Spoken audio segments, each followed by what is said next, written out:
மாண்புமிகு தமிழக முதல்வர் டாக்டர் புரட்சி தலைவரின் ரத்தத்தின் ரத்தமான உடன்பிறப்புகளை 5 கோடி தமிழ் மக்களின் உள்ளங்களை கொள்ளை கொண்ட ஒப்பற்ற தலைவர் நம் தலைவர்.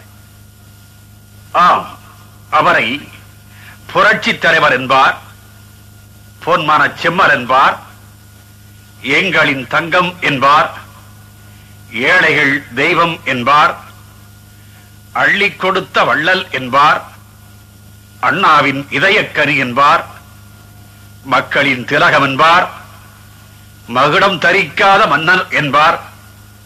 இப்படி உள்ளம் உருக உருக, அன்பு வெள்ளம் பெருக பெருக, எல்லோராலும் பாராட்டப்பட்ட என் பாட்டுக்கு தலைவன், இந்த நாட்டுக்கு முதல்வன், சத்தியத்தாயின் புதல்வன், தருமத்தின் துணைவன், குண்டுக்கும் தன் தொண்டையில் குடியிருக்க இடம் கொடுத்த கோமான்,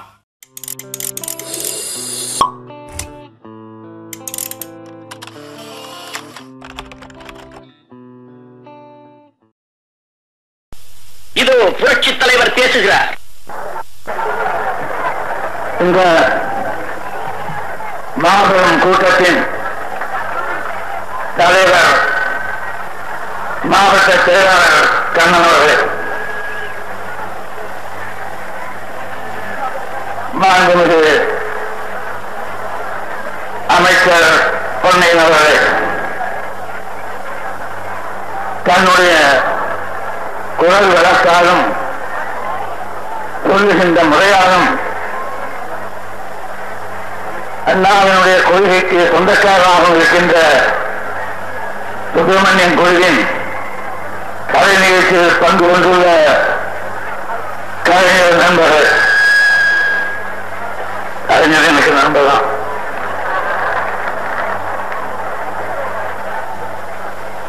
மாண்புமிகு யூசுப் அவர்களே,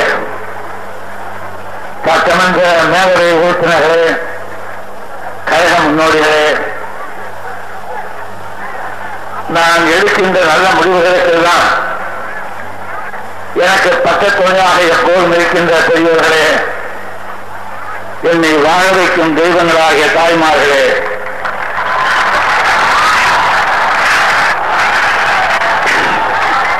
என் ரத்தத்தின் ரத்தமான உடன்பிறப்புகள்,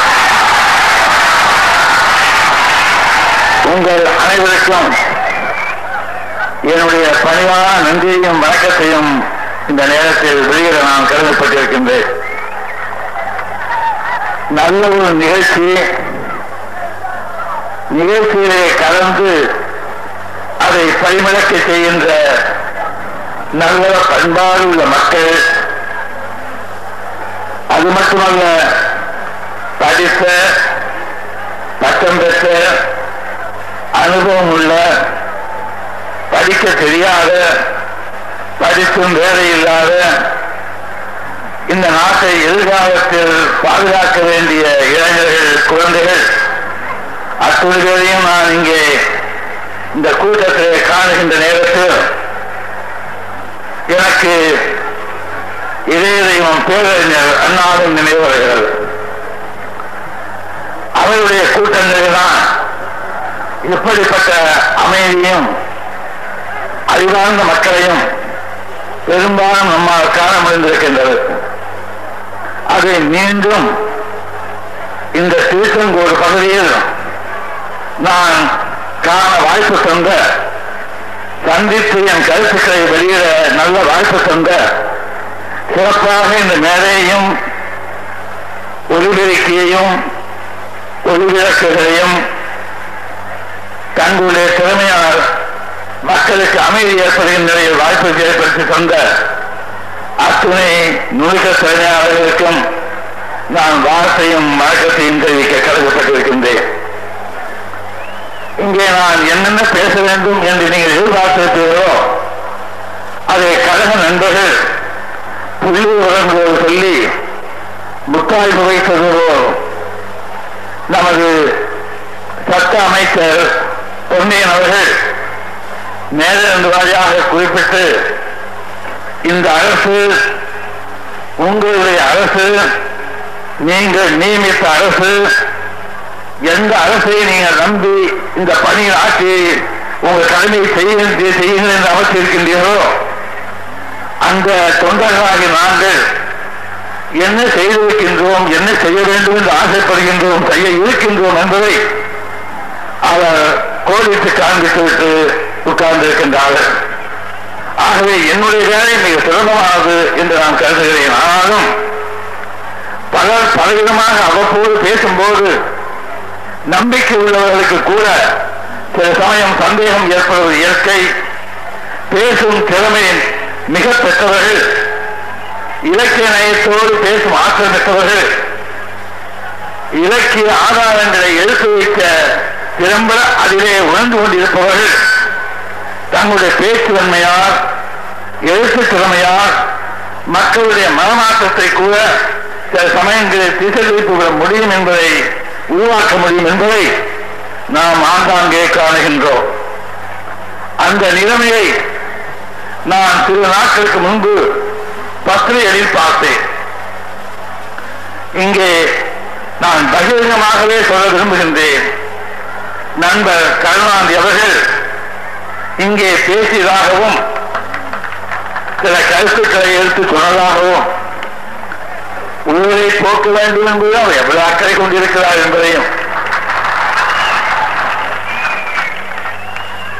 அராஜகத்தை உருவாக்குகின்றவரை அடக்க எவ்வளவு ஆசைப்படுகிறார் என்பதையும், சர்வாதிகாரத்தை முகநூலிக்கு அனுப்புவதற்காக அவர் எவ்வளவு போராடும் மனோபாவத்தை இவ்வளவு வேகமாக பெற்றிருக்கிறார் என்பதையும் அந்த பேச்சுக்களை நான் கண்டேன், புரிந்தேன்.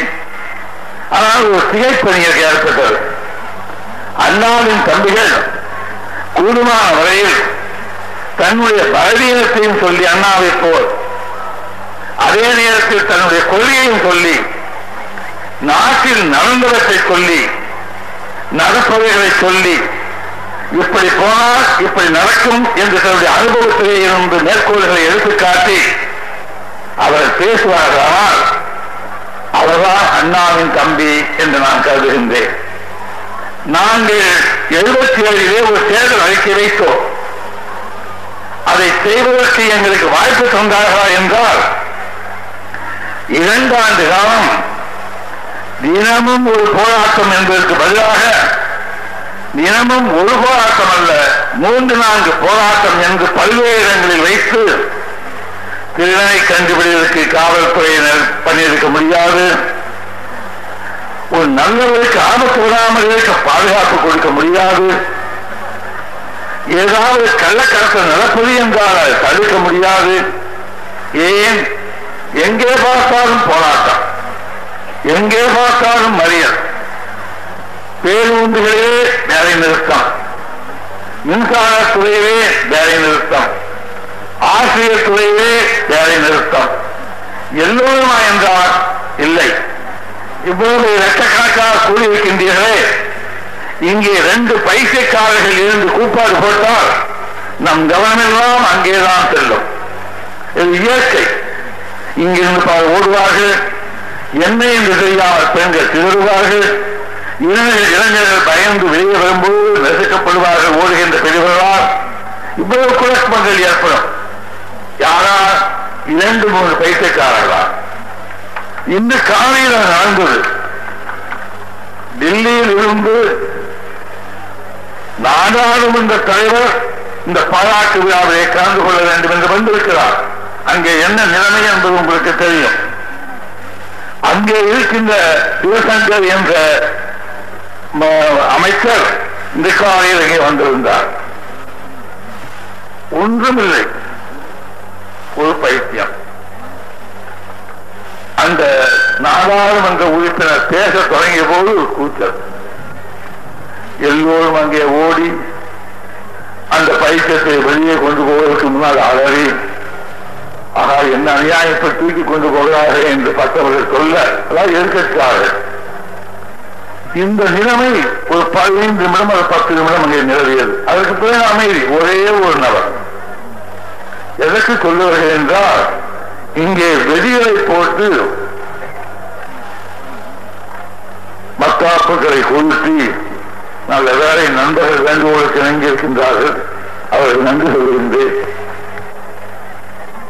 இது இத்தனை மக்களையும் இங்கே கூட்டி எங்களுடைய உணர்வுகளை அவர்கள் மனதில் பதிய வைப்பதற்கு முயற்சிக்கும் போது யாராவது திசை திருப்பினார்கள் என்றால் அருமையாக நீண்ட காலம் காத்திருந்து இசை பயிற்சி பெற்று நல்ல அறிவாளர்கள் அறிஞர்கள் மக்கள் கூடியிருக்கின்ற இடத்தில் இசைக்கும் பொழுது 4 பேர் இருந்து சத்தம் போட்டுக் கொண்டிருந்தால் எப்படி இருக்குமோ அப்படித்தான் அது இருக்கும். திசை திருப்பும்.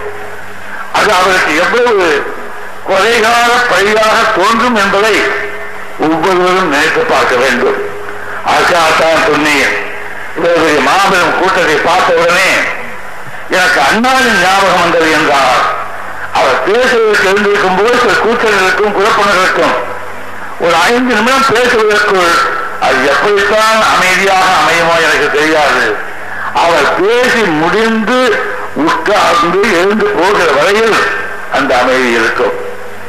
நீங்கள் எப்படி இருந்தீர்கள், இப்போது அப்படி இருக்கிறீர்கள். அதை நான் பாராட்டு செய்ய வேண்டும். நான் எப்போதும் கொஞ்சம் சந்தேகத்திற்குரியவன். என்னையில் அல்ல, என்னுடைய திறமையில். எல்லோரையும் ஈர்க்கும் சக்தி எனக்கு இருக்கிறதா என்பது எனக்கு தெரியாது. சமீபத்தில் கருணாநிதி சொன்ன பிறகு ஓமன் நான் ஒரு அழகந்தான் போல் இருக்கிறது என்ற ஒரு நம்பிக்கை. இதுவரையும் எனக்கு அப்படி இல்லை. அவர் சொல்லியிருக்கிறார், நான் என்ன அழகாக இருக்கிறேனா, நான் என்ன வெள்ளையாக சிறப்பாக இருக்கிறேனா, ஒரு கூட பேசியிருக்கார். இங்க பேசினாதான் தெரியாது. இந்த அழகுக்கும் வயதுக்கும் அரசியலுக்கும் என்ன சம்பந்தம் என்பது எனக்கே புரியவில்லை. சினிமாவை நடித்துக் கொண்டிருந்தால் கவலைப்பட வேண்டும். இங்கே சுருக்கம் வரக்கூடாது, இங்கே கருப்பாக இருக்கக்கூடாது, தொப்பை தொண்டியெல்லாம் வந்து அசிங்கமா இருக்கக்கூடாதுன்னு பயப்படலாம். ஒரு அரசியல்வாதியான பிறகு அழகை பற்றி என்ன கவலை? மகாத்மா காந்தி கிட்ட என்ன அழகு வந்தது என்று அவருடைய அவருக்கு இவ்வளவு பேர் மக்கள் அவர் நாள் சென்றார்கள். ஒரு நம்பிக்கை, அந்த நம்பிக்கை கொடுக்க வேண்டும் என்பதுதான் என் நண்பருடைய மிகப்பெரிய ஆவா. எத்தனையோ வரை முயற்சி பார்த்தார். உங்களுக்கு எல்லாம் தெரியும். உங்களுடைய பொறுமையை சோதிக்க நான் விரும்பவில்லை. ஆனால் என்னுடைய நிலைமையை நான் விளக்க தேட வேண்டும். இது எம்ஜிஆருடைய வாழ்க்கையை விளம்பரம் என்றல்ல, விளக்கம் என்று கொள்ள வேண்டும். இங்கே இருக்கின்ற திராவிட முன்னேற்ற கழக நண்பர்கள் ஆயிரக்கணக்கில் இங்கே இருப்பார்கள், எனக்கு தெரியும். இங்கே இருக்கின்ற அத்தனை பேரும் அதிமுக உறுப்பினர்கள் என்று நான் சொல்லிக் கொள்ளவில்லை. அந்த பயிற்சியும் எனக்கு இல்லை. மதத்தை சார்ந்தவர்கள், மத நம்பிக்கை உள்ளவர்கள், மத நம்பிக்கை இல்லாதவர்கள், கடவுள் நம்பிக்கை இருக்கிறவர்கள், கடவுள் நம்பிக்கை இல்லாதவர்கள். அது மட்டுமல்ல, இந்த நாட்டின் மேல் எப்படியாவது ஒரு நம்பிக்கை வைத்து நல்லது செய்பவர்களை நாம் ஆதரிக்க வேண்டும் என்கிற எண்ணம். அதை நாம் தான் செய்ய வேண்டும், நாமக்கல்லும் செய்யக்கூடாது என்கிற எண்ணம். இப்படியெல்லாம் பல்வேறு தரப்பினர்கள் இங்கே கூடியிருக்கின்றனர். ஆகவே நான் என்னை ஏமாற்றிக் கொள்ளாமல் என் விளக்கத்தை தருவது அனைத்து இந்திய அதிமுக கழகத்தினுடைய கொள்கைக்கு விளக்கம் தருவதாக அமையும் என்பதால் நான் ஒன்றை சொல்ல விரும்புகின்றேன். 1972ஆம் ஆண்டு என்னை கட்சியில் இருந்து அவர் வெளியே அனுப்பினார். என்ன சொல்லுகிறார் தெரியுமா? இப்பொழுதும் கூட 11 ஆண்டுகளுக்கு பிறகு மக்கள் எல்லோருக்கும் உண்மை தெரிந்த பிறகு எம்ஜி ராமச்சந்திரனுக்கு ஏதோ நன்மையாக இருக்க வேண்டும் என்று கருதி அவர் சுயநலத்திற்காக யாரோட பேசி அந்த கட்சிக்கு உதவி செய்வதற்காக அவர் எங்களை சோதனைக்கு உள்ளாக்கி கட்சியிலிருந்து பிரிந்து போனார். அநியாயம் எங்கேயாவது இருக்குமா? ஒரு நாள் நோட்டீஸ் கணக்கு கேட்டேன். நான் பொருளாளர், கழக தலைமைக்கு செயலகத்துக்கு போய் எனக்கு கணக்கு கொடுங்கள், பொதுக்குழு வருகிறது, கணக்கை நான் தெரிந்து கொள்ள வேண்டும், என்னென்ன நடந்திருக்கிறது என்று தெரிய வேண்டும் என்று கேட்டால் ஒருவரும் கணக்கு கொடுக்கவில்லை. நாவலர் அவர்களுக்கு பொதுச் செயலாளருக்கு கடிதம் இல்லை. இத்தனை மணிக்கு 4 மணிக்கு நான் வருகிறேன், அவரெல்லாம் ஒத்துழைக்க சொல்லுங்கள், தணிக்கையாளர்கள் வந்து தணிக்கை செய்கிறார்கள்.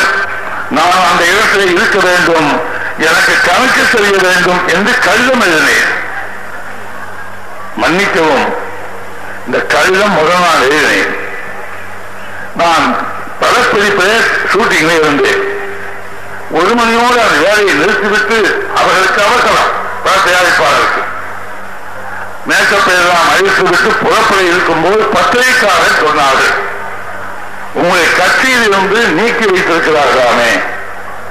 நினைத்து பாருங்கள், 4 மணிக்கு நான் தலைமை கழகத்துக்கு வருகிறேன் என்று கடிதம் எழுதி அனுப்பியிருக்கின்றேன். நான் தயாராக இருக்கின்றேன். நான் பொருளாளர். தணிக்கை செய்கின்றார்கள். அந்த தணிக்கையில் அவர் என்ன புரிந்து கொள்கிறார்கள் என்பதை நான் புரிந்து கொள்ள வேண்டாமா? நான் கையெழுத்து போட்ட ஒவ்வொன்றிற்கும் அந்த அப்போது தலைவராக இருந்த கருணாநிதி அவர்கள், பொதுச்செயலாளர் நாவல் அவர்கள், இந்த செலவிற்காக நீங்கள் செக்கு கொடுங்கள், காசோலை கொடுங்கள் என்று கடிதம் அனுப்புவார்கள்.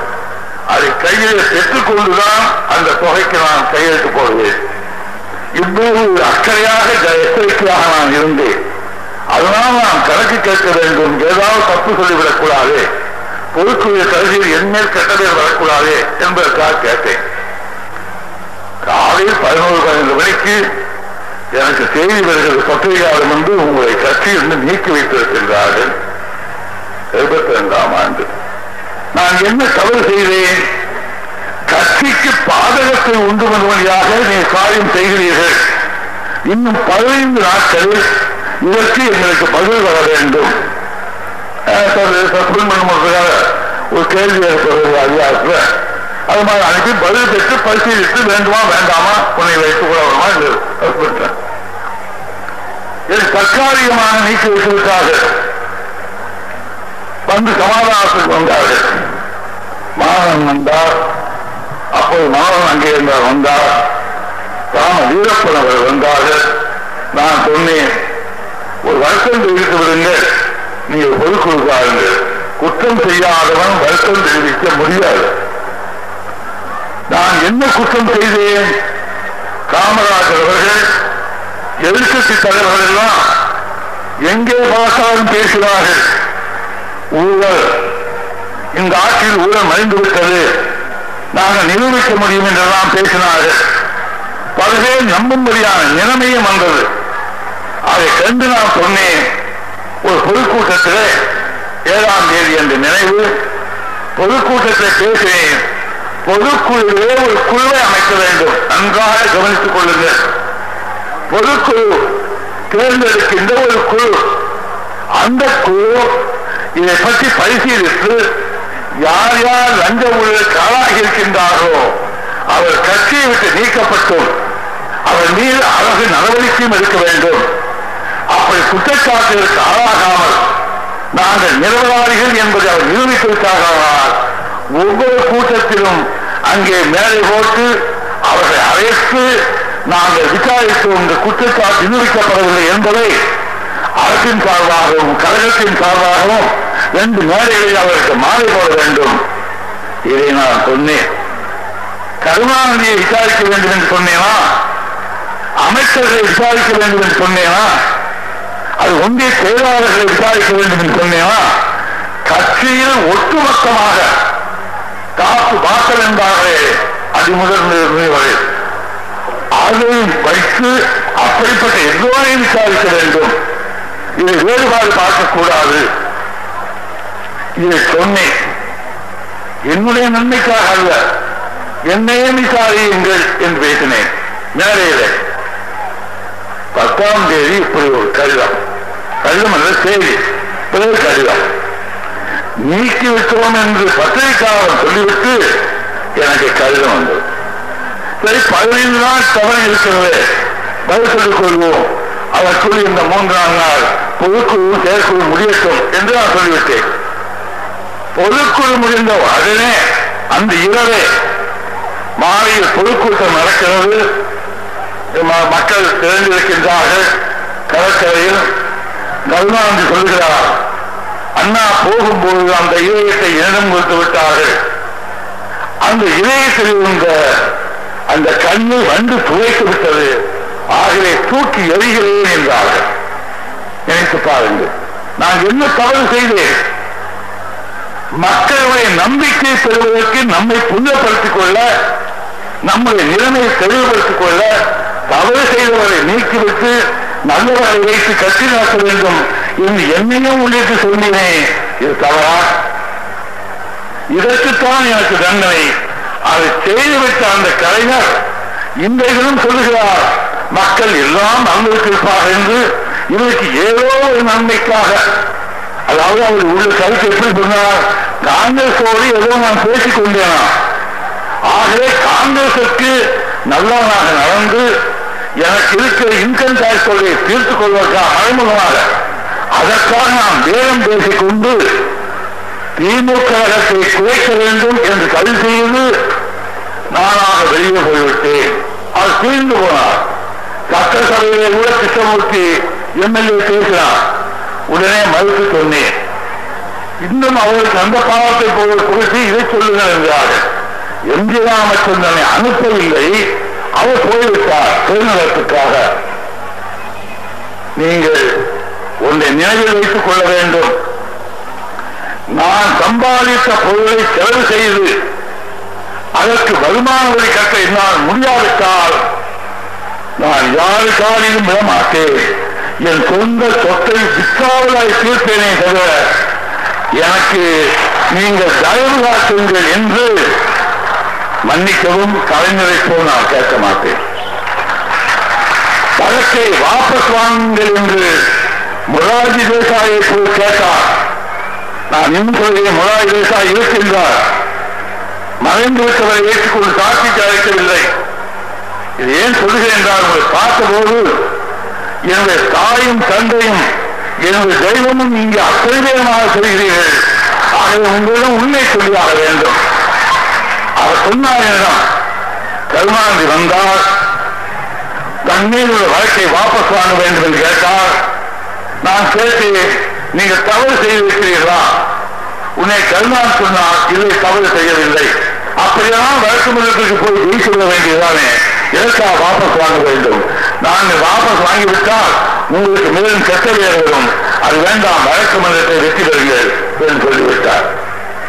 இப்போது என்ன நடந்தது? 117 என்று பேரம் பேசும்போது அதுக்கு பிறகு என்ன நடந்தது என்பதனால் அதை வாபஸ் வாங்கி இருக்கின்றார்கள்.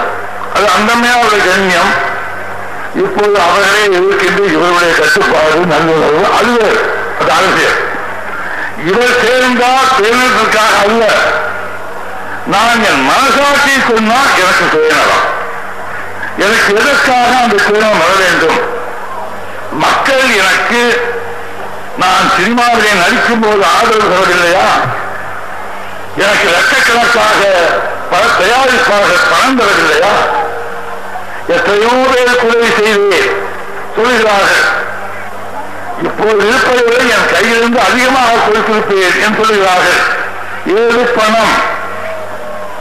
பிளாக் பணம் தான். ஏன் மறைக்கணும்? கணக்கில் ஒண்ணு, பிளாக்கில். அந்த பிளாக் பணம் தான் கட்சிக்கும் செலவு பண்ண, மக்களுக்கும் செலவு பண்ண. எந்த கட்சி தலைவர்களாவது ஒரு இருவர் விட்டு வைக்கப்பட்டிருப்பார்கள். என்னிடம் அந்த பணத்தை பெறவில்லையா? அப்போது நான் கண்டுகொள்ள அந்த கள்ளப்பணம் வைத்திருப்பதாக யாரும் கவனிக்கவில்லையா? அதற்கு அந்த கள்ளப்பணம் என்று பெயர் இல்லையா? ஆனால் எனக்காக என்ன செய்து கொண்டு நான் ஒருவரும் சொன்னேன், என் சம்பளத்தை குறைத்துக் கொள்ளுங்கள், எனக்கு பிளாக் மணி தருகிறீர்களே, அந்த பணத்தை ஊழலிகளுக்கு அதிகமாக கொடுங்கள். அவர் கொடுக்க தயாராகவில்லை. எனக்கு வேண்டுமென்றால் ₹1,00,000 கொடுப்பார்கள். துணை நடிகர்களுக்கு 25 ரூபாய், 30 ரூபாய், 500 ரூபாய், அது ஒரு 10,000கணக்காக கொடுக்க அவர் தயாராகவில்லை. இந்த ₹1,00,000 10 பேருக்கு கொடுங்கள் என்றால் கொடுக்க தயாராகவில்லை. இவருடைய நடிகர் சங்கம் என்று ஒன்று இருந்தது, இப்ப இருக்கிறது. அதை ஆரம்பித்தவரை நான் ஒரு அனைத்து இந்திய தென்னிந்திய நடிகர் சங்கம். அதற்கு நான் ஒரு திட்டத்தை கொடுத்தேன். முஸ்லீம் மதத்திலே திருக்குறானை சொல்லியிருப்பது போல் ஒரு பகுதி ஒதுக்கி வைக்க வேண்டும் மற்றவர்களுக்காக, ஏழைகளுக்காக என்று. அது ஒரு 100க்கு 10 ரூபாய் பெரிய நடிகர்கள், நல்ல வசதி உள்ளவர்கள் தங்கள் பணத்தில் அதை ஒதுக்கி வைக்க வேண்டும். நல்ல நடிகர்களுக்கு அந்த பணத்திலிருந்து உதவி செய்ய வேண்டும் என்று சொன்னேன். சொன்னதுதான் மிச்சம் நடைபெறவில்லை, ஒத்துழைப்பு கிடைக்கவில்லை. இப்படிப்பட்ட நிலையிலிருந்துதான் வந்திருக்கின்றேன். இங்கே 7 வயது முதல் என்று சட்டமைக்க சொன்னார். அல்ல 3 வயதில் நான் அந்த பதவியை அனுபவித்தவன். 3 நாட்கள் என் அண்ணையும் நானும் அண்ணனும் எந்த பதவியும் பணி இல்லாமல் வருமானம் இல்லாமல் வெளியே பிச்சை எடுக்க முடியாத நிலைமையில் தலையை பூட்டிக் கொண்டு தாயார் காலையில் குளிப்பது, கொஞ்சம் தண்ணீர் கொடுப்பது, இப்படி 3 நாட்கள் நாங்கள் சாக கிடந்தோம். பக்கத்து வீட்டில் இருந்த ஒரு அம்மையார் 2 வீட்டுக்கும் கூரை வேய்ந்திருப்பது இடைவெளி இருந்தது, ஒரே சிறுதான். அங்கிருந்து அவர்கள் முகத்திலே கொஞ்சம் அரிசியை கொடுத்து, நீ வயசாச்சின்னு தள்ளி நீ போ, உங்க குழந்தைகளை ஏன் போடுற, அது கஞ்சி ஊற்று என்று சொன்னார்கள். அந்த கஞ்சி ஊற்று என்று அந்த சொன்ன தாய் அங்கு கலாவிட்டால் இந்த தமையன் இப்போது இல்லை, எங்கள் குடும்பமே இருந்திருக்காது. இந்த நிலைமை நாட்டிற்கு வர வேண்டுமா என்று எண்ணினார். அதற்காக கட்டளவு கொடுத்தால் அவர்கள் எல்லாம் பிச்சைக்காரராக்கள் என்று சொல்வது என்ன நியாயம் என்பது எனக்கு புரியவில்லை.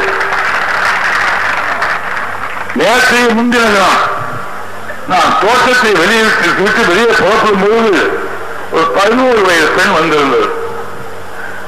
அழுக்கு சட்டை கிழிந்திருந்தது, கையிலே ஒரு தோப்பை, அது புத்தகங்கள், பாலாலயம் அதற்கு எத்தனை நாளாய்த்தால் உண்டு என்று எனக்கு தெரியாது. அது கேட்டது என்ன என்றேன். அது கொண்டே சொன்னது, எனக்கு படிக்க வைக்கணும், எனக்கு எல்லாம் ஹாஸ்டலில் சேர்த்து விடுங்க என்று கேட்டது. நான் சொன்னேன், முதல்ல போய் சாப்பிடு, அப்புறம் பேசுவோம். இப்ப ஆபீஸுக்கு வர சொல்லி அதுக்கு சட்ட துணிதான் வாங்கி கொடுத்து அவ்வையகம் என்று இருக்கிறது, அவையோம் அனாதைக்கு பிள்ளைகளெல்லாம் படிக்க வைத்து ஆசிரியராக்கி அவர் திருமணமும் செய்து வைப்பார்கள். அங்கு அனுப்பிவிட்டு அவரும் கேட்க அந்த குழந்தைதான், அப்பா அம்மா என்ன செய்யறாங்க அப்படின்னு. அப்பா இல்லை, அம்மா இருக்காங்க, அவங்க 2வது திருமணம் பண்ணியிருக்காங்க, அவர் என்ன அடிக்கிறா உழைக்கிறாரு வரையில் என்ன செய்து சாப்பிடுறார். அங்கங்கே வீட்டில் வேலை செய்து விட்டு நான் படிக்கிறேன். என்ன எத்தனை வயது? 11 வயது. ஒரு நேற்று பாருங்க, நமது வீட்டிலே பிறந்த அந்த குழந்தைக்கு அந்த நிலைமை இருந்தால் நாம் என்ன செய்வோம்? இந்த உணர்வு வந்தால் இந்த உணர்ச்சியை உணர்வாக்கி ஊருக்கு சொந்தமாக்கி ரத்தத்திற்கு அதுக்கு உறைவிடமாக்கி அதை நாம் செய்ய வேண்டிய கடமை என்ற அண்ணாவின் கொள்கையை உள்ளடக்கி நாம் ஒரு கடமையை செய்ய முன்வந்தால் அதற்கு பேர் என்ன சொல்லுவது? என்னை விட அனுபவப்பட்டு 7 ஆண்டுகள் ஆட்சியில் இருந்த ஒரு முதல்வர், அதற்கு முன்னால் பொதுப்பணித்துறை அமைச்சராக இருந்தவர், நேரடியாக எனக்கு முன்னால் அதிகமாக கழகத்திலே அரசியலை பங்கு கொண்ட கருணாநிதி அவர்கள் என்ன சொல்லியிருக்க வேண்டும்? இந்தந்த முறையை நீங்கள் கைப்பற்றுங்கள், இந்தந்த அதிகாரிகளும் இப்படி ஒப்புவீங்கள், உங்களுடைய ஆசை நல்லதுதான், நீங்கள் செய்ய வேண்டிய முறை இப்படிப்பட்டது, என்னுடைய அனுபவத்துக்கு தந்தது என்று சொல்ல வேண்டாமா? சட்டசபையில் என்ன சொன்னார்? 15 ரூபாய் மாதம் அந்த குடும்பத்திற்கு கொடுத்து விடுங்கள். இப்ப என்ன தெரியுமா நடக்கும்? வயிற்றுக்கிறோம் சொல்றேன், நான் தான் கொண்டு வந்திருக்கேன், மதுரை கலத்தி இருக்கேன். அந்த 15 ரூபாயும் ஒவ்வொரு நாளும் சவாய் கடைக்கு தான் போகும். அல்லது குழந்தை குட்டிகளுக்கு உடம்பு சரியில்லைன்னா அந்த மருந்துக்கு போகும். அவசியமா ஒரு துணி வேணும்னா அதுக்கு போகும். இதையெல்லாம் கற்பனை செய்து பார்க்க வேண்டாமா? அந்த குழந்தைகளுக்கு சாப்பாடு வேண்டும், அவளுக்கு உணவு வேண்டும். பசி இல்லை என்றால் அவள் நிச்சயமாக எதுவும் கவனம் செலுத்த முடியும். நான் முன்பே சொன்னேன், வெளிநாடுகளுக்கு போயிட்டு வந்தபோது அந்த குழந்தைகள் எவ்வளவு திரகாத்திரமாக இருக்கின்றார்கள், எவ்வளவு வலுவாக இருக்கின்றார்கள், எவ்வளவு அறிவோடு செயல்படுகிறார்கள் என்றுதான் சொல்லியிருக்கின்றேன். நம்முடைய நாட்டில் என்றாவது ஒரு நாள் அந்த நிலை வர வேண்டாமா? 200 கோடி ரூபாய் விரயம் செய்கிறார்கள், தொழிற்சாலை கட்டினார். என்ன இந்த 10 கால தொழிற்சாலைக்காக 190 கோடி ரூபாய் இப்போ செலவாக இன்னும் 2% ஆனாலும் ஆகலாம். விலைவாசி உயர்கின்ற காரணத்தால் எங்கு தொடர்ந்தோ 78, 79 ஆரம்பிக்கப்பட்ட முயற்சி இன்னும் ஒரு ஆண்டுக்குள் அல்லது 6 மாதத்திற்குள் அது திறக்கப்படலாம். எத்தனை பேருக்கு வேலை? ஒரு 3000, 4000 பேருக்கு வேலை கிடைத்தால் அதிகம். உபதொழில்களின் வேலை கிடைத்தால் ஒரு 5000 பேருக்கு. அந்த 15,000 குடும்பங்கள் என்று வைத்துக் கொள்ளுங்கள். அவர்கள் தொழில் கிடைக்கிறது. இந்த 65 லட்சம் குழந்தைகள் இந்த 5-6 ஆண்டு காலம் பட்டினி கிடக்க வேண்டுமா? இவர்களுக்கு என்று ஒரு திட்டம், நாடு முன்னேற வேறு வகையிலே தொழில்களுக்கு திட்டம். இப்படி பிரித்து பார்க்க வேண்டாமா? எல்லாம் பெரிய தொழிற்சாலைகள் என்றால் கிராமத்தில் இருக்கின்றவர்கள் என்ன வேலை செய்வது? இப்ப என்ன சொல்லுகிறார்கள்? குழந்தைகளை படிக்க வைக்கும் போது களிமண்ணை கொடுத்து பொம்மை செய்ய சொல்லலாம். இது ஒரு தொழில் தான். ஒரு சில சமயத்தில் சிலருக்கு இந்த 65 லட்சம் பேருக்கு இதே தொழில் கொடுத்தால் அது என்ன ஆகும்? இன்னொன்று நான் கேட்டுக்கொண்டே வருகிறேன். படித்திருக்கின்றவர்கள், இங்கே இருக்கின்றவர்கள், பத்திரிகையை படித்து தெரிந்து கொண்டிருக்கிறவர்கள், மற்றவர்கள் சொன்னார்கள் அவர்களுக்கு தெரியும். அந்த வாய்ப்பை பெறாத படித்தவர்கள் நாட்டில் இருக்கின்றார்கள், படிக்க தெரியாதவர்கள் இருக்கின்றார்கள். அவர்களுக்கு தெரியாது. இன்றைக்கு 65 லட்சம் குழந்தைகள் 2 to 10 வயது வரை, அது 40 லட்சம் குழந்தைகள் 5 to 10 வரை என்று வைத்துக் கொள்ளுங்கள். இவர்கள் இந்த 5 ஆண்டு திட்டம் என்றில்லாமல் ஆண்டுக்காண்டு கொடுக்கின்றோமே, இன்னும் 15 ஆண்டு ஆனால் இந்த 10 வயது வரை இந்த குழந்தைக்கு என்ன வயது இருக்கும்? 25 வயது. இன்னைக்கு ஒரு அறையிலா இன்னும் அழைப்பதை கேட்ட போதும், கொஞ்சம் சாப்பாடு போதும், அவருக்கு வேறு தேவையில்லை, படிப்பு படிக்கலாம். 25 வயதாகும் போது அவருடைய தேவை என்ன? குடும்பத்திற்கு பாதுகாப்பு கொடுக்க வேலை செய்ய வேண்டும். என்ன வேலை? தொழிற்கல்வி கற்றுக் கொடுக்கின்றோமா? எல்லோருக்கும் தொழில் செய்ய தெரிகிறதா? BA படித்தவரை போய் கேட்டால் ஏதாவது தொழில் செய்யணும், பார்ப்போம், அப்பெல்லாம் எல்லோரும் போட்டியிட முடியும். அந்த அறிவை அந்த பாடத்தை அவர் கற்றுக்கொண்டார்கள். பயிற்சி நடக்கிறது. அந்த பயிற்சியால் பலன் பெறும் அந்த நிறுவனம் குழந்தைகள் வேலை செய்தா அவர்களுக்கு வேலை செய்கின்ற நேரத்தை என்ன வேலையை கொடுக்கின்றோமோ தொடக்கத்தில் சொல்லிக் கொடுப்போம். ஒரு 6 மாசம் 1 வருஷம் ஆகிறதுக்குள்ள அந்த வேலையை அவர் செய்ய ஆரம்பிப்பாங்க, அந்த வயசுக்குரிய சக்தியோட. அப்பொழுது அந்த நிறுவனத்திற்கு லாபம் பெறுகிறது. தொழிலாளர்கள் வேலை செய்வது போக இந்த குழந்தைகள் பயிற்சியினால் தொழில்களிலே கொஞ்சம் விரிவாக பொருள் உற்பத்தி நடக்கும். இந்த பொருள் உற்பத்தி அதிகமாகும் போது லாபம் வரும். லாபத்திலே இந்த 14 வயசிலே போய் தொழில் பயிற்சி கற்றுக்கொள்கின்றவர்கள் அவர்களுக்கு அலவன்ஸ் கொடுக்கப்படும். வாரத்துக்கு இத்தனை ரூபாய் என்று அவர் பெயரிலே வங்கியிலே போடப்படும். குழந்தைகளுக்கு தன்னம்பிக்கை வரும். படித்து என்ன செய்ய போகிறோம் என்ற சந்தேகம் இல்லாமல் இந்த தொழில் எனக்கு இருக்கிறது, எப்போதே வருமானம் வருகிறது, இன்னும் 2 ஆண்டுகள் கழித்து போனால் அந்த இடத்திலேயே அவர்களுக்கு வேலை கொடுப்பார்கள். அந்த வேலையை விரிவுபடுத்துவார்கள். அந்த தொழிற்சாலையை அந்த விரிவுபடுத்தும் போது மற்றவர்களுக்கு கிடைத்த தொழிலாளர்களுக்கு சம்பளங்கள், பாதுகாப்புகள் அனைத்தும் இந்த குழந்தைக்கு கிடைக்கும். நான் இதை கற்பனை உலகத்திலே சொல்லவில்லை. வெளிநாடுகளே சில நாடுகளே நடைபெறுகிறது. பிரான்ஸே போனால் சில இடங்களில் பள்ளிக்கூடத்திற்கு போகின்ற குழந்தைகளை கணக்கு போடுகின்றார்கள். எந்த குழந்தை திறமையாக படிக்கிறது, அது அங்கே இருந்து இருக்கின்ற தொழிற்சாலைகளுக்கு போகிறது, அரசுக்கு வருகிறது. அரசு அது தயாராக அந்தந்த தொழிற்சாலை நிறுவனங்களுக்கெல்லாம் அனுப்பிவிடுகிறது. அந்த வயது முடிந்து படித்து வெளியே வரும்போது அவருக்கு சான்றிதழ் பெற்று வந்தால் உடனே இந்த இடத்தில் உனக்கு வேலை இருக்கிறது, போய் வேலையை ஏற்றுக்கொள் என்று சொல்லுகின்ற அமைப்பு அங்கே உருவாக்கப்பட்டிருக்கின்றது. ஏன் நாம் செய்யக்கூடாது? எல்லோருக்கும் கல்லூரி வேண்டும் வேண்டும், எல்லோருக்கும் வேலை வேண்டும் வேண்டும். ஒரே தொழிலா? நெசவு தொழில் மட்டும்தானா? இங்க என்ன நடக்கிறது?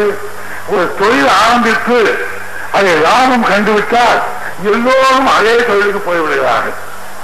வேறு தொழில் இல்லை.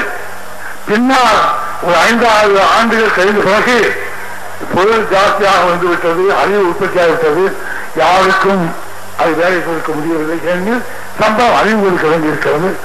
அந்த அளவிற்கு பொருள் விற்க முடியவில்லை என்று நிலைமை வருகிறது. கருணாநிதி என்ன சொல்லுகிறார்? அன்றிலிருந்து விலைவாசி தெரியுமா? இப்பொழுது இருக்கிற விலைவாசி தெரியுமா? நான் பணியோடு இங்க இருக்கிற பெரியவர்களுக்கும் அதே சமயத்தில் பொய் சொல்லுகின்ற கருணாநிதிக்கும் நான் உங்களுக்கு சொல்ல விரும்புகின்றேன். அவர் 1976 இன்று அதை கணக்கு போடுகிறார். போட வேண்டிய கணக்கு எப்பொழுது, எந்த ஆண்டிலிருந்து? 1971 நீங்கள் 180க்கு 20க்கு மேல் எங்களை நான் திமுக எங்களை தேர்ந்தெடுத்தீர்களே, அந்த காலத்திலிருந்து இவர் பதவிகளுக்கு விலக்கப்பட்டாரே 1976 ஜனவரி கடைசி நாள். அதுவரை நம்ம சொல்ல வேண்டும். 1976 ஆண்டு முழுவதும் இவர் எங்கே பதவியில் இருந்தார்? 76 83 வரைக்கும் கணக்கை பாருங்கள் என்றால் அது சரியல்ல. 71 83 வரையும் பாருங்கள். ஒரு பொருளாதாரம் எனக்கு அதிகம் தெரியாது, ஒன்று சொல்ல விரும்புகின்றேன். இது ஒரு சக்கரம். எல்லோரும் புரிந்து கொள்ள வேண்டிய ஒன்று. குழந்தைகளும் தெரிந்து நாளைக்கு அதை பற்றி கணக்கில் போட்டு பார்க்க வேண்டிய ஒன்று. 1971 ஆண்டு 74 ஆண்டு ஒரு சவரன் விலை என்ன, இன்று என்ன விலை? திடீரென்று ஒரே நாளில் 1900 1900 வந்ததா? கொஞ்சம் கொஞ்சமாக விலை உயர்ந்தாயிற்று. பீக் பீரியட் என்பார்களே, உச்சரட்டம், அந்த இடத்துக்கு போயிட்டு 79 78. என்ன காரணம்? இந்தியாவில் மட்டும்தான் கண்டது இயக்கம், உலகிலேயே ஏற்கப்பட்டது. பொருள்களை இருக்கிறது இங்கு மட்டும்தான். அம்பாசடர் கார் முன்பு என்ன விலை? 30-35 இன்று 60-70 விலை. ஒரு தொழிலாளியினுடைய வருமானம் 1971 ஆண்டு எவ்வளவு, இப்ப 83 ஆண்டு எவ்வளவு கணக்கு போட வேண்டாமா? இந்த பணம் அதிகமாகிறதே, விலைவாசி உயர்களை எனக்கு சம்பளம் வேண்டும் என்று கேட்கின்றார்களே, இதற்கும் அதற்கும் என்ன தொடர்பு? அதை நாம் தெரிந்து கொண்டால் இந்த விலைவாசி உயர்வது எப்படி, ஏன், இதை எப்படி தடுப்பது என்பதை பற்றி நாம் அனைவருமே மக்கள் தேர்ந்தால்தான் நடத்த முடியும். அதை நடத்த முடியும். சம்பளம் அதிகமாகிறது. எனக்கு மாதம் 500 ரூபாய் முதலமைச்சருக்கு, இப்போது 1500 ரூபாய். என்ன அர்த்தம்? விலைவாசி உயர்ந்திருக்கிறது, எனக்கு செலவு தேவை, எனக்கு என்றல்ல எல்லோருக்கும். இதுபோல் தொழிலாளர்களுக்கு 60 70 80 என்றெல்லாம் போய் 1000 1200 1500 இப்படி மாறுகிறது. என்ன காரணம்? பொருள் உற்பத்தி இல்லை. தேவையான பொருள் உற்பத்தி இருந்தால் இந்த விலைவாசி உயராது. தயவு செய்து தெரிந்து கொள்ளுங்கள். ஜனத்தொகை அதிகம், அதுவும் ஒரு காரணம். ஆனாலும் பொருள் உற்பத்தி தேவையான அளவிற்கு நாம் உற்பத்தி செய்தால் நமக்கு தேவை எதுவோ, இந்த கடைக்கு போனால் கிடைக்குமா, அந்த கடைக்கு போனால் கிடைக்குமா என்று தேடி அடையாமல் எப்போது வேண்டுமானால் போகலாம், அதை வாங்கிக் கொள்ளலாம் என்ற நிலைமை இருக்குமானால் அதற்கு காட்சி இருக்காது. அப்போது நிச்சயமாக என்ன நடக்கும்? எளிய நிலையில் வாழ்கின்ற மக்கள் குறைந்த விலையில் பொருளை பெற முடியும். இங்கே சொன்னாலே சட்ட அமைச்சர் ஒன்றை மீண்டும் நினைவுபடுத்தியிருந்தேன். இந்த ஓராண்டு காலத்தில் வளர்ச்சி நிலையிலே இந்த காலத்தில் அதற்கு முன்பாக நான் சொன்னதை நினைவு வைத்து இந்த வளர்ச்சி காலத்தை நீங்கள் கணக்கிட்டு பார்க்க வேண்டும். அந்த நாள் வழக்கு இல்லாத காலத்தில் நாங்கள் சொன்னோம் 20 கிலோ அரிசி கொடுப்போம் என்று சொன்னோம். எந்த துணிச்சலில் 67 லட்சத்துக்கு மேல் தங்கள் உபரியாக உற்பத்தியாகி வெளிநாடுகளுக்கும் அனுப்பலாம் என்ற மொரார்ஜி தேசாயினுடைய அரசு எங்களுக்கு அனுமதி தந்த நிலையில் இதுதான் அண்ணாவின் ஆட்சி, இதைத்தான் அண்ணா விரும்பினார், அந்த அளவுக்கு இங்கே உற்பத்தி ஆகியிருக்கிறது என்று 20 கிலோ அரிசி தருவோம் சொன்னோம். காவல்துறையினருக்கு பாதி விலையில் கொடுப்போம் என்று சொன்னோம். எதற்காக? அந்த தேர்தல் வந்ததா? தேர்தல் வந்ததற்காக நான் சொன்னோமா என்பது அல்ல. தேர்தல் முடிந்த பிறகு தேர்தல் வராது என்று இருந்தபோது சில திட்டங்களை சொன்னோம். தண்ணீர் திட்டம் 79 கொண்டு வரப்பட்டது. டிஸ்மிஸல் நிறுத்திவிட்டார் அதிகாரிகள். நாங்கள் வந்து மறுபடியும் தொடங்கினோம். அது நடந்து கொண்டிருக்கிறது, முற்று பெற்றுவிடவில்லை. எல்லா கிராமங்களுக்கும் தண்ணீர் திட்டம் பூர்த்தியான பிறகு அதை சீர்படுத்தி காப்பாற்ற இந்த பணி இந்த அரசுக்கு இருக்கிறது, மக்களுக்கும் இருக்கிறது. ஆகவே ஒரு கட்டிடம் கட்டிவிட்டால் அதோடு எங்கள் பணி முடிந்துவிடவில்லை. அக்கட்டிடத்தில் சுண்ணாம்படிப்பது, தேவையானதை அழிப்பது, எங்கேயாவது இடிபாடு இருந்தால் திருத்தி அமைப்பது, விளக்கில் என்றால் விளக்கு போடுவது, பல்புக்கு தீவுக்கு கெட்டு போய்விட்டால் புதிய பல்ப் போடுவது, இது போன்ற பாதுகாப்பு நிலைமைகள் தொடர வேண்டும். ஆகவே அந்த தொழில் தெரிந்தவர்களுக்கு எப்பொழுதும் வேலை உண்டு. அந்த வேலைகளை எல்லாம் கற்றுக்கொள்ள வேண்டும். இது சுண்ணாம்படிக்கிறவர் ஒரு சாதாரண தொழிலாளி என்று நாம் அழைக்கப்படுத்த முடியாது. மூட்டை பூச்சி அதிகமாக இருக்கிற வீட்டில் குடியிருப்பதற்குத்தான் சுண்ணாம்படிப்பது எவ்வளவு நல்ல வேலை, எவ்வளவு சிறப்பான வேலை என்று தெரியும். அதுபோல் ஒவ்வொன்றும் தான் இந்த பணிகளை செய்வதற்கு நாம் முயன்றால், ஒத்துழைத்தால் இந்த நாட்டிலே நிச்சயமாக சொல்கிறேன், அந்த 20 கிலோ அரிசி கொடுக்கின்ற திட்டம் மீண்டும் வெகு அண்மையில் வரும் என்ற நம்பிக்கையோடு நான் வாழ்ந்து கொண்டிருக்கின்றேன். காரணம், அரிசி கிடைக்க வேண்டும். இன்னும் கொஞ்சம் மழை பெய்தால், கர்நாடகத்திலிருந்து தண்ணீர் வந்தால் அது காப்பாற்றப்படும். அந்த பிரச்சனை தீரும். கை சொல்வாக தட்டில் இருந்தால் தானே அகப்பெயர் வரும். இங்கே சட்டமைச்சாண்டு குறிப்பதை சொல்லிட்டு போனார்.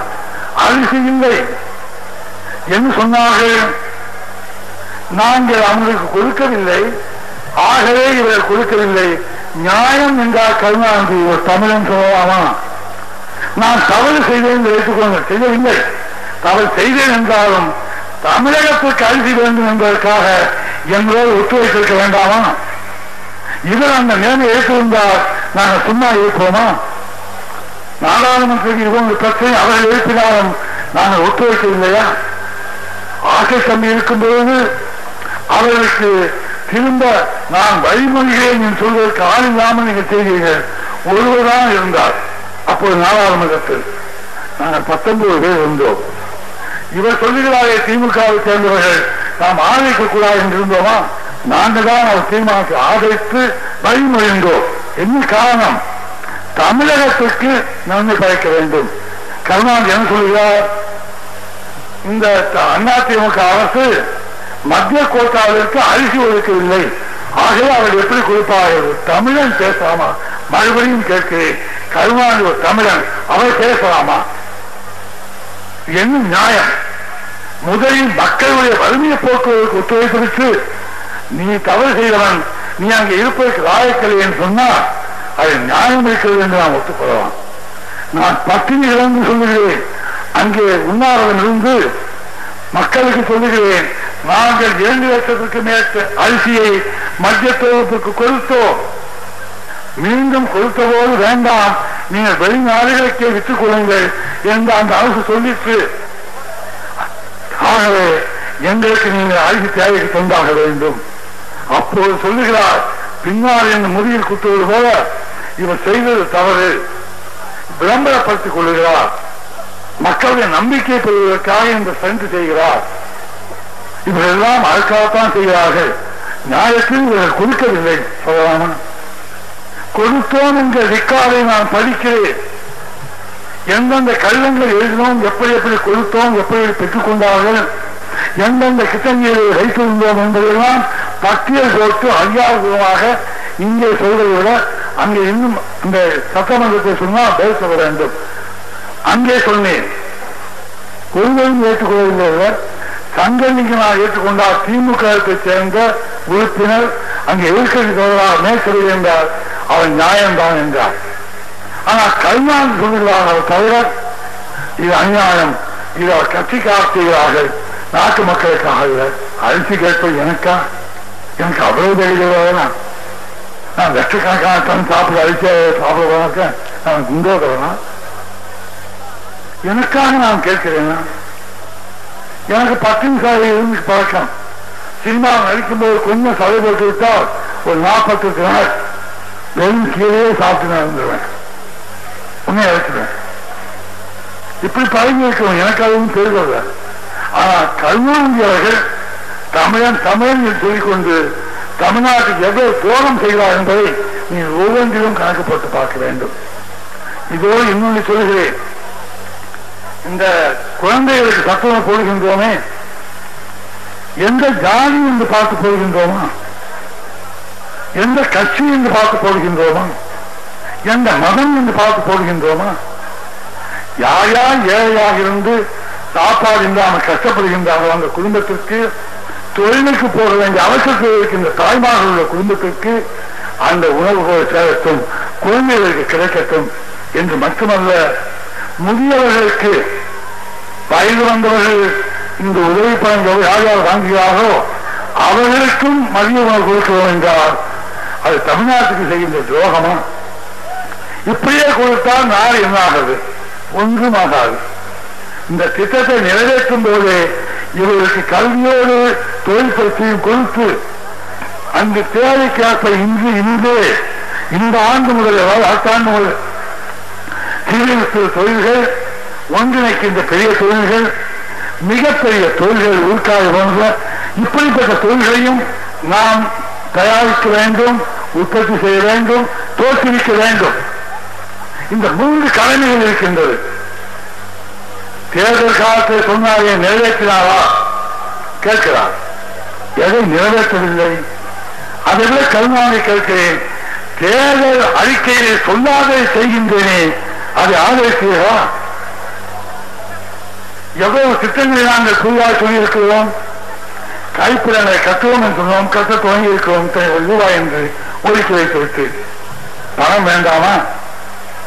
இதற்கு வரி போட வேண்டும் என்றால் போராடியர்கள், நுழைவு வரி போட வேண்டும் என்றால் அங்கிருந்து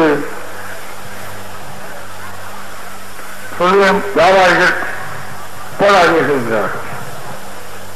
அதுபோல் டாக்ஸிக்கு கட்டணம் கூடுதல் என்றால் மக்கள் அவதிப்படுவார்கள், அவர் கட்டணம் செலுத்த முடியாது.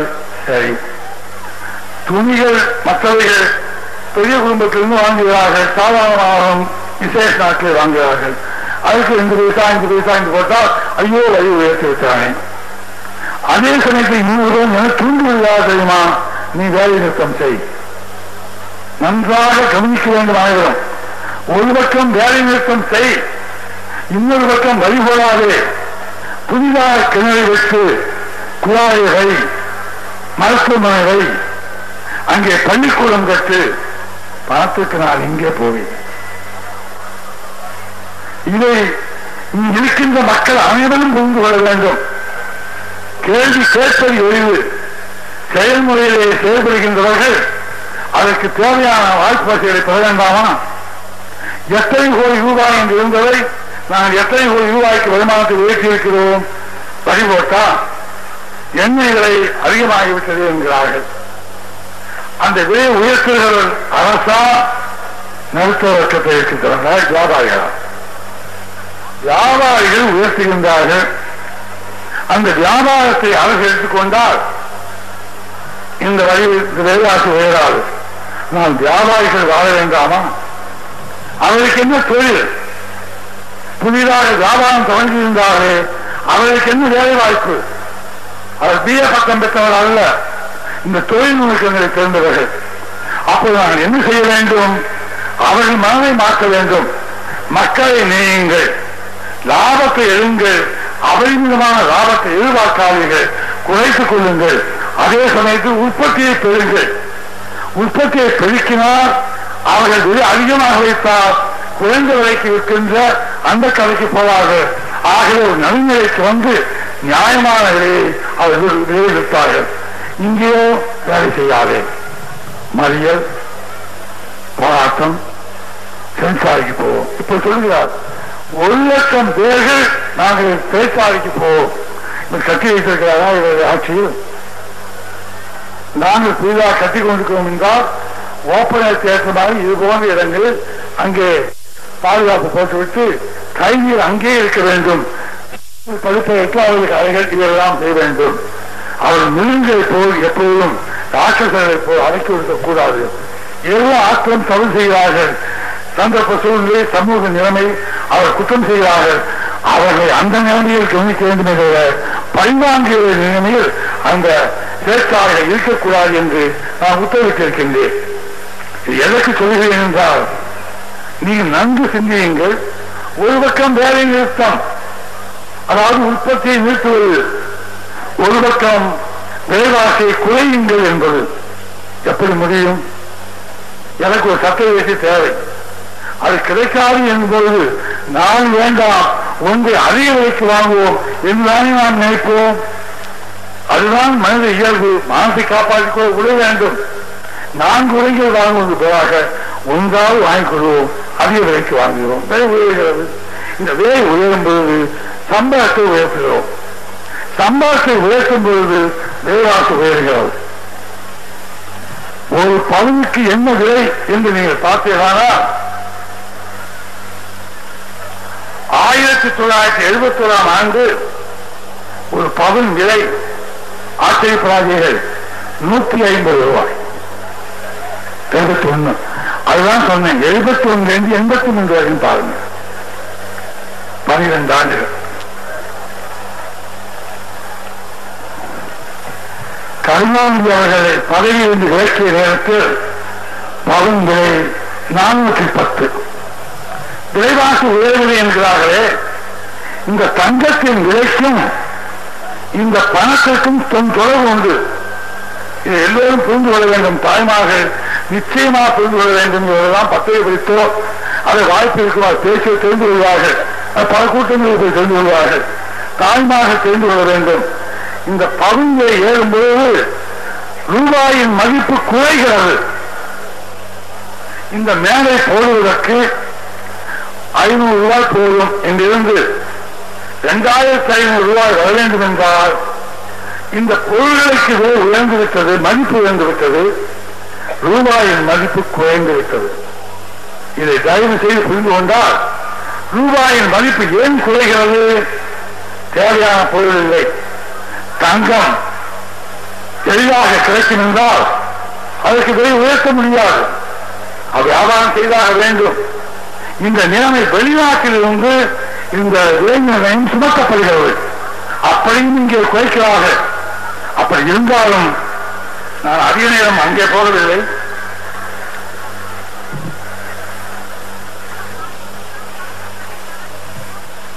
இன்று ஏறத்தாழ நான் கூட்டத்தொகை 1414 ரூபாய் ஒரு சவரன். அது என்ன செய்வது? பசியை போக்குதா? மானத்தை மறைச்சதா? ஒண்ணும் இல்லை. ஆனா தங்கத்தின் விலை உயர்ந்தோடு ரூபாயின் மதிப்பு குறைகிறது என்பது ஏனென்றால், எந்த அரசும், இந்திய அரசு என்றாலும் சரி, பிரிட்டிஷ் அரசாங்கம் என்றாலும் சரி, எந்த அரசாங்கம் என்றாலும் நோட்டுகளை அச்சடிக்கும் போது அதற்குரிய தங்கம் இருந்தாக வேண்டும். தங்கம் இல்லை என்றால் அந்த தங்கத்தின் விலை உயர்த்தும் போது ரூபாயின் மதிப்பு குறைகிறது. அப்போது ரூபாய்க்கு எவ்வளவு மதிப்பு என்பது குறையும் போது பொருள்களின் விலை உயர்கிறது. இந்த 3ம் தொடர்பு உள்ளது என்பதை மறந்துவிடாதீர்கள். சொல்லுவோம் அல்லவா, எங்கேயாவது போய் கடன் வாங்க வேண்டும் என்றால் உன்னம் என்ன சொத்து இருக்கிறது? ஒரு வீடு இருக்கிறது, எத்தனை ரூபா போகும்? அது இப்போ இருக்கிறது 30,000 ரூபாய் போகும். சரி, அந்த 30,000 ரூபாய் பெருமானம் வீடு உங்கள்கிட்ட இருக்கு, எனக்கு எழுதி கொடு, நான் எத்தனை ரூபாய் கொடுப்பேன், 15,000 ரூபாய் கொடுப்பேன். எவ்வளவு எங்கமா எவ்வளவு தெரியாது, அதாவது 15,000 ரூபாய் அதுக்கு வட்டி போட்டுக்க. ஏன் சொல்லுகிறோம்? அந்த ரூபாயை கொடுக்கிறவர்களுக்கு இது உத்தரவாதம். அது ஒரு தங்கம் ஒரு அரசுக்கு உத்தரவாதம் உள்ள சொத்து. எவ்வளவு தங்கம் கையிருப்பில் இருக்கிறதோ அதற்கு ஏற்பத்தான் ரூபாயை அச்சடிக்க வேண்டும். ரூபாய் நோட்டுகளாலும் நாணயங்களாலும் வெளியிட வேண்டும்.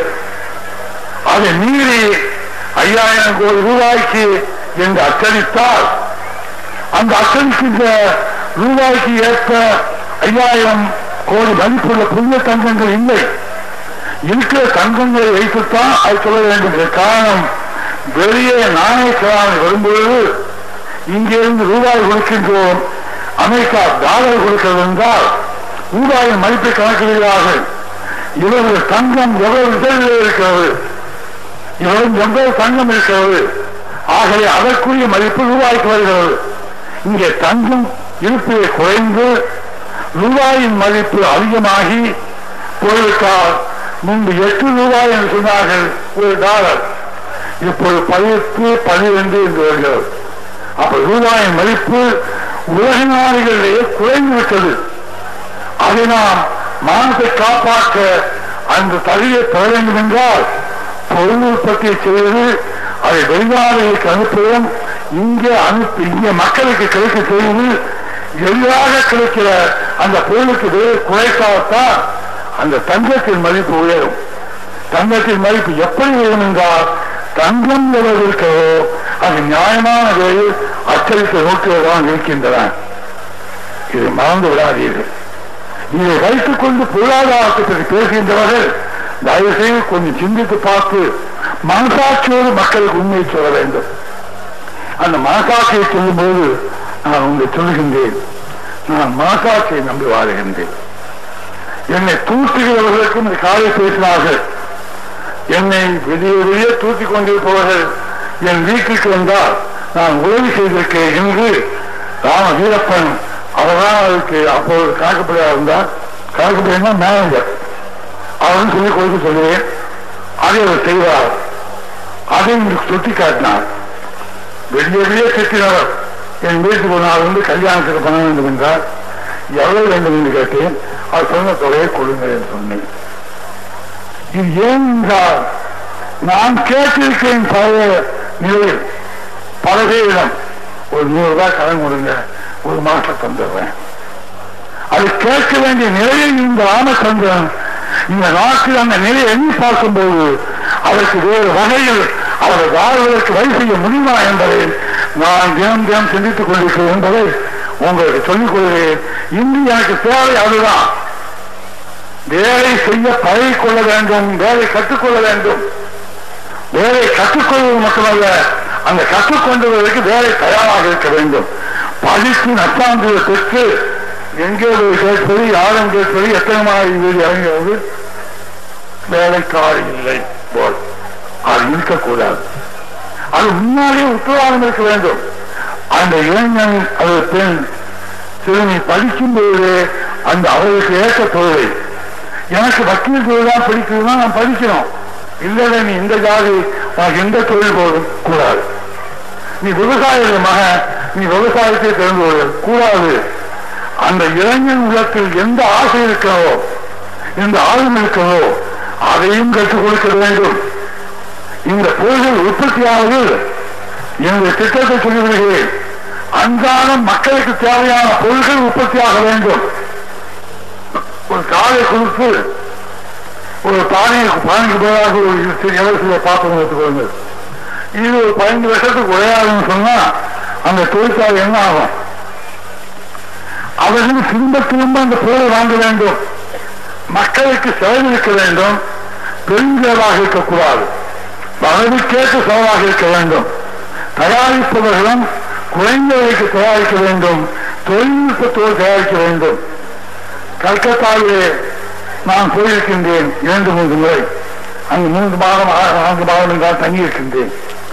அங்கு பார்த்தேன். அந்த வயது 1935, 36, அப்பொழுது நான் தேவப்பேட்டியே வந்திருப்பேன். பணிகாலத்தில் பெரிய ஏரி இருக்கிறது. அதை சுற்றி ஓடி வந்தால் ஒரு எப்படியும் 1.5 மணி நேரம் மேலாகும். ஒரு என்னுடைய நண்பரும் கூட வரலாம். ஓடி முடிந்த உடனே பால் சாப்பிடணும்னு தோணும்.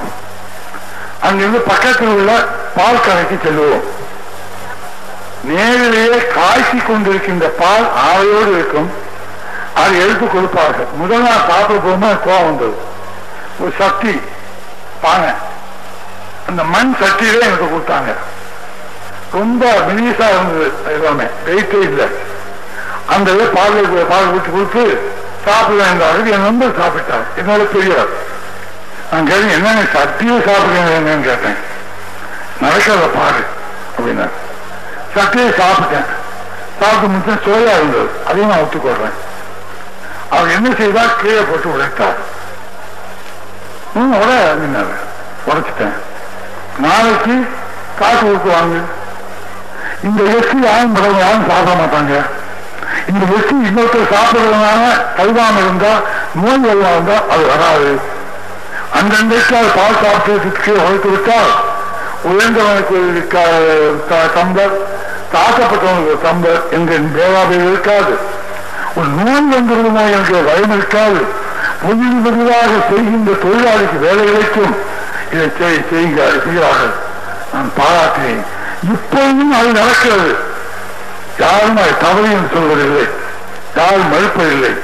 அதுபோல் இதான் தொழில் என்று கேட்காதீர்கள். அதுபோல் அன்றாடம் தேவையான அவசிய தேவையான பொருட்கள் இந்த நாட்டில் பெருவாரியாக உற்பத்தியாக வேண்டும். அந்த தொழிலையும் கற்றுக்கொள்ள வேண்டும். அதையும் வசதியும் வாய்ப்போடு கௌரவமாக தன் குடும்பத்தை நடத்துகின்ற வருமானம் வர வேண்டும். அந்த நிலைமை நாட்டு மக்கள் ஏற்றுக்கொள்ள வேண்டும். அதெல்லாம் பானம் செய்யறாங்க, இரும்பு தட்டுறாங்க, அது வரக்கூடாது. அந்த இரும்பத்தட்டு வளையம் போட்டால் தான் இந்த மனம் வண்டி ஓடுங்கிறத நினைச்சு பார்த்தா அடிப்படையான இரும்பு வளையம் தேவை என்கிறது புரியும். அதை அழிச்சுப்படுத்தக்கூடாது. அதுபோல் மனத்தை சீறி அழகாக ஒழுங்காக மேல்பலம் இல்லாமல் நேராக நெரிசல் இல்லாமல் ஒரு சக்கரத்தை செய்து பார்த்தா அது ஒழுங்கா ஓடும்.